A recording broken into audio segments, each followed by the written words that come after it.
எனக்கு பிரபாகரன் பேர் வச்சு 2 வருஷத்தில், அதாவது நான் பிறந்து 2 வருஷத்தில் கேப்டன் பிரபாகரன் தமிழ்நாடு ஃபுல்லாக எவ்வளோ பெரிய ஹிட்டுன்னு தெரியும். அந்த சமயத்தில் போர் உச்சகட்டம் நடந்துகிட்டு இருந்துச்சு இலங்கையில். எனக்கு அங்கே அதனால தான் பிரபாகரன் பேர் வச்சாங்க.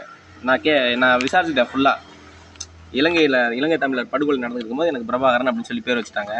இவங்க எங்களுக்கு எதிராக செயல்படுற சந்திரா குடும்பத்தை சேர்ந்தவங்களா, இந்த பொண்ணு, இந்த கைல்வெளி மோஜாடையில் இருக்கிற இந்த பொண்ணு ராமாயி, இவங்க எல்லாம் வந்துட்டு, அதாவது இப்போ பிரபாகரன் பேரை வச்சு நம்ம சீமான் அரசியல் பண்ணுறது அவங்களுக்கெல்லாம் தெரிஞ்சது தானே. இந்த பொண்ணு அப்படியே பார்க்கறது கைல்வெளி மோஜாடையில், இந்த பொண்ணு ஷார்ட்டு கொஞ்சம், அவங்க கைல்வெளி கொஞ்சம் ஹைட்டாக இருப்பாங்க. இவன் என்ன பிரபாகரன், இவன் என்ன பெரிய மயிரா அப்படிங்கிற மாதிரிலாம் நிறைய பேச ஆரம்பிச்சு எனக்கு நிறைய பிரச்சனைகளை உண்டு பண்ணது.